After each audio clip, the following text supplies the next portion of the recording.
जिंदाबाद जिंदाबाद कश्मीर अपनी पार्टी जिंदाबाद जिंदाबाद कश्मीर अपनी पार्टी जिंदाबाद बुखारी साहब बुखारी साहब बुखारी साहब जम्मू कश्मीर अपनी पार्टी अताब बुखारी जिंदाबाद अताब बुखारी जिंदाबाद। मैं विपक्ष करूंगा जम्मू कश्मीर अपनी पार्टी जिंदाबाद अताब बुखारी जिंदाबाद। अजय सर नीचे कर जिंदाबाद बुखारी जिंदाबाद जिंदाबाद जिंदाबाद जम्मू कश्मीर अपनी पार्टी जिंदाबाद जिंदाबाद जिंदाबाद आवाज दो जिला में भी आप दावे के साथ कह सकते हैं कि यहाँ भी पार्टी मजबूती से आगे बढ़ेगी और जबरदस्त नतीजे आने वाले चुनावों में देगी। लोगों ने मन बना लिया है, यहाँ के रहने वाले हर शख्स ने मन बना लिया है कि इस बार हमने अपनी पार्टी को मौका देना है। अपने कांग्रेस को भी देखा, अपने बीजेपी को भी देखा, अपने नेशनल कॉन्फ्रेंस को भी देखा, अपने पीडीपी को भी देखा। यार एक बार अपनी पार्टी को भी देखो, ये आपकी अपनी पार्टी है, ये आप लोगों की पार्टी है। ये बुखारी साहब ने आप लोगों के लिए अपनी पार्टी बनाई है, इस पार्टी का साथ दे, इस पार्टी को भी तब्दीली चाहिए।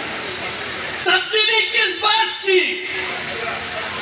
अभी तक जो सियासत जम्मू में चलती थी, कश्मीर में चलती थी, वो बटाव की सियासत थी, बिखराव की सियासत थी, हिंदुओं को मुसलमानों के साथ लड़ाने की सियासत थी, जम्मू को कश्मीर के साथ लड़ाने की सियासत थी। अल्ताफ साहब और अपनी पार्टी इस सियासत से हटकर प्यार और मोहब्बत की सियासत बता। हम मानते हैं जम्मू के वासियों और कश्मीर के वासियों को इकट्ठे चलना है, इकट्ठे रहना है। जम्मू में लोगों ने इसलिए वोट दिया कि उनको डराया गया कि कश्मीरी सियासतदान आपको खा जाएंगे, और कश्मीर में यह कहा गया कि अगर तुम हमें वोट नहीं दे दोगे तो जम्मू वाले आपको खा जाएंगे। और जब हम आज नजर डालते हैं, इन सियासतदानों ने हमको ही खाया। इन्होंने जम्मू में जम्मू वालों को खाया, कश्मीर में कश्मीर वालों को खाया। आप तो फिर भी खुशकिस्मत निकले। कश्मीर में तो 1.5 लाख बच्चा जमीन के नीचे कब्रों में दफनाया हुआ है, इनकी बुरी सियासत की वजह से। इन्होंने वो सियासत पैदा की जिससे लोगों ने, नौजवानों ने बंदूक उठाया। क्योंकि इस मुल्क में कोई हिसाब किताब का अमल नहीं है, वरना अगर हिसाब किताब लिया जाता, उन नौजवानों को बंदूक उठाने पे किसने मजबूर किया? तो आप देखेंगे शायद वो हुक्मरान जो आज भी कहते हैं कि हमें वोट दे दो, शायद वही जिम्मेवार हैं उनके कब्रों के नीचे जाने के लिए। जम्मू में हम जब कहते हैं कि हमारा दुश्मन यहाँ ड्रग्स की वबा फैला रहा है, तो हम ये बोल रहे हैं कि फ्रस्ट्रेशन की जिम्मेवार सरकारें होती हैं।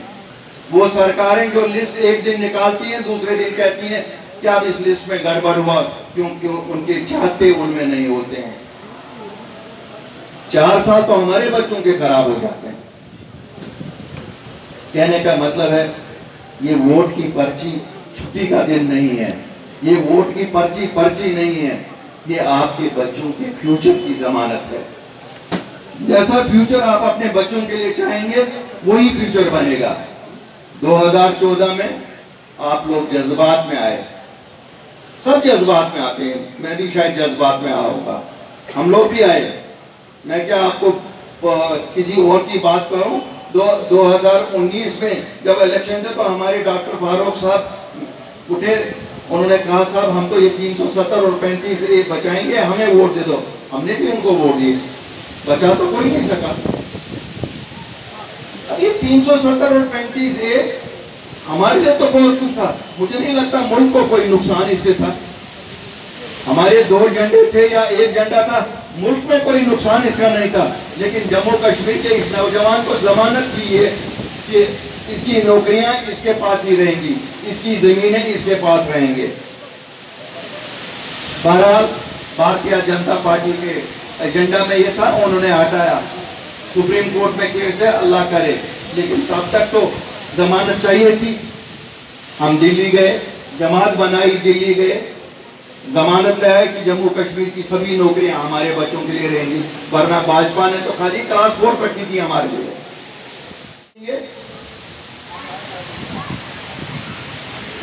अगर हमें आगे अपने बच्चों के लिए कुछ सोचना है तो बदलाव करना पड़ेगा। बदलाव ऐसे नहीं होगा साहब। देखिए, ये बहुत शातिर लोग हैं, ये कल आपको मजहब के नाम पे वोट मांगेंगे, कोई रीजन के नाम पे वोट मांगेगा, कोई किसी और नाम पे वोट मांगेगा। जरा आप मेहरबानी करके सोचिए, आप अपने बच्चों को मद्देनजर रख के वोट दीजिए, जिसके लिए आपको लगता है जो आपकी बच्चों की फ्यूचर की जमानत करेंगे। जमानत तो अल्लाह देने वाला होता है, इंसान कभी नहीं, लेकिन हमें सही डायरेक्शन में तो कदम उठाने पड़ेंगे। कोई बाहर से तो नहीं आएगा ना हमारे बच्चों के लिए सोचने के लिए, हमें सोचना पड़ेगा।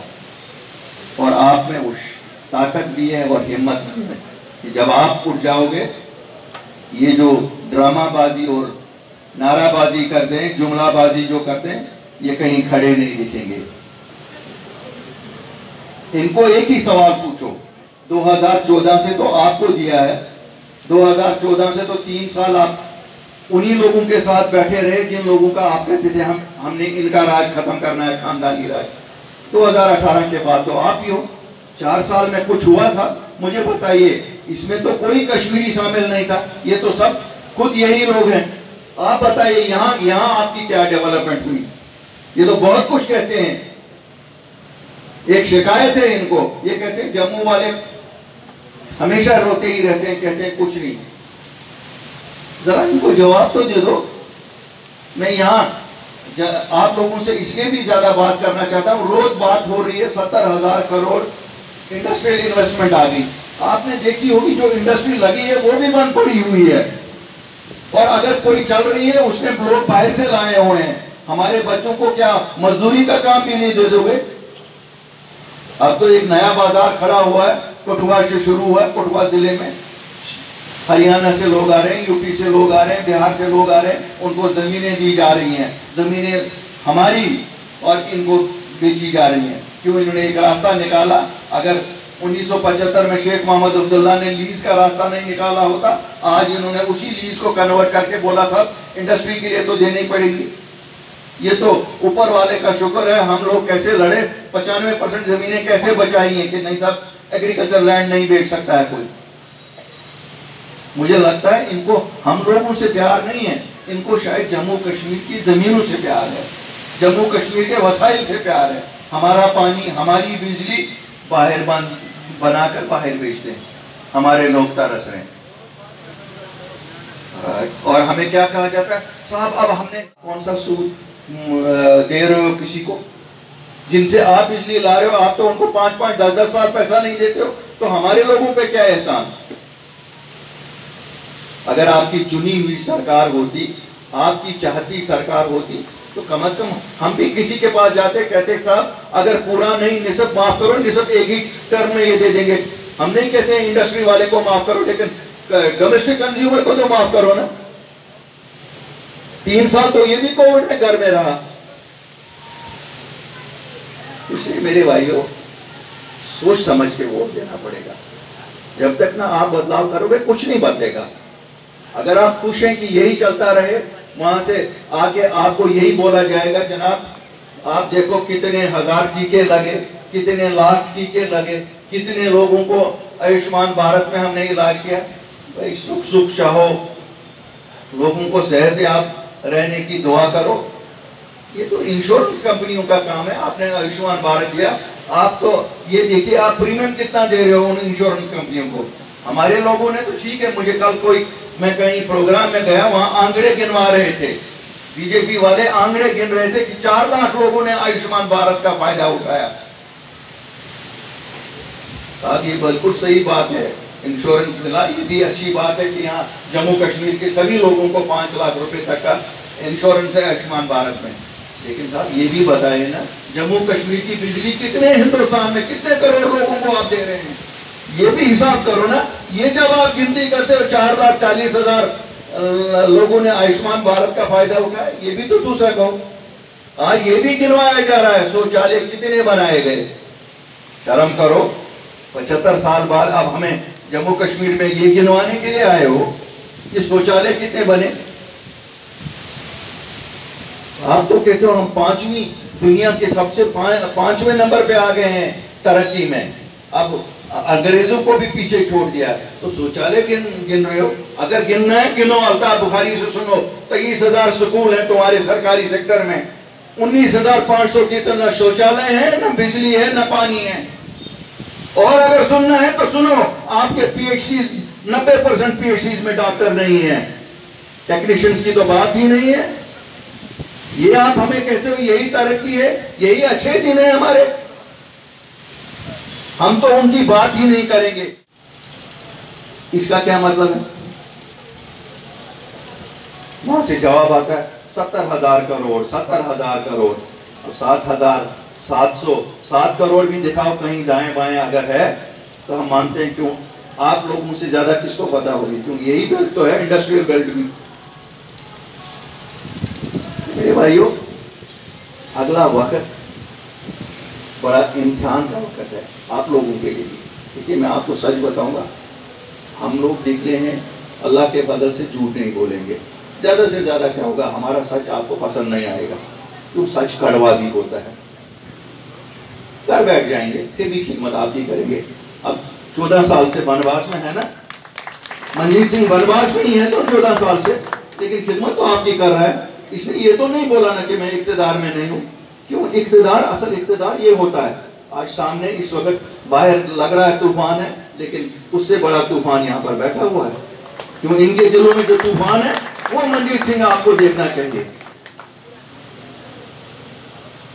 हमें जब तक ना इस तूफान को किनारे लगाएं, इस नैया को हमें ही किनारे लगाना है। और हम यहाँ से इनको बताएंगे तरक्की किसे कहते हैं, हम भाईचारा किसे कहते हैं, अमन पसंदी किसे कहते हैं। हमें कोई हिंदुस्तान से आके ये ना सिखाए, यहाँ ना यूपी से आके ये सिखाए कि वहाँ तो इतने ही लोग सरकारी नौकरी में, यहाँ तो उसके मुकाबले में इतने लोग हैं। भाई साहब, क्या सुना रहे हो हमें? क्या हम इसके लिए यहाँ बैठे हुए हैं? आप तो हिंदुस्तान का 2/3 बजट वहाँ खर्च करते हो उन 2 स्टेटों में जहाँ का नाम लेते हो। यहाँ तो हमें मुश्किल से 1 लाख के करीब 1 लाख करोड़ के करीब बजट देते हो। अब आपको ये हमारी सरकारी नौकरियां भी पसंद नहीं है, आपको ये पसंद नहीं है, आपको ये, आप हमारी पुलिस के बारे में कहते हो पुलिस इतनी बड़ी, इतनी छोटी स्टेट। भाई लड़ी कौन सी पुलिस? बाहर कोई पंजाब से आए यहाँ लड़ने के लिए? अगर उग्रवाद को खत्म किया तो जम्मू कश्मीर पुलिस ने खत्म किया ना। आज उन्हीं जो हमारे पुलिस के अफसर थे जिन्होंने उग्रवादियों के खिलाफ लड़ा, उनको आज घरों में बिठाया हुआ है ना। क्यों? आपको लगता है क्योंकि जम्मू कश्मीर के वासी हैं। भाई उस वक्त कहाँ थे आप लोग जब 90 में मिलिटेंसी उठी थी? उस वक्त तो आप लोगों को याद नहीं आया था कि नहीं हमें बाहर से सब लोग लाने पड़ेंगे। इसलिए साथियों, हमें ये वक्त ऐसा है कि हमें इस वक्त को अब फैलाबाद करना पड़ेगा और इंशाअल्लाह अल्लाह के फजल से आप कि हमने जो महाराजा देखा था उसके पास तो ये फर्क नहीं थी। हमारे बुजुर्ग जो कहते हैं वो कहते थे महाराजा के वक्त में ये फर्क कभी नहीं दिखी थी, ये तो दिखी भी इन्हीं के वक्त में। ये तो तोहफा हमें मिला बाकी हिंदुस्तान से। कहने को बातें काफी हैं, लेकिन अब इंसान सोचता है क्या करे, पीछे की बातें करेगा कि अगला सोचेगा।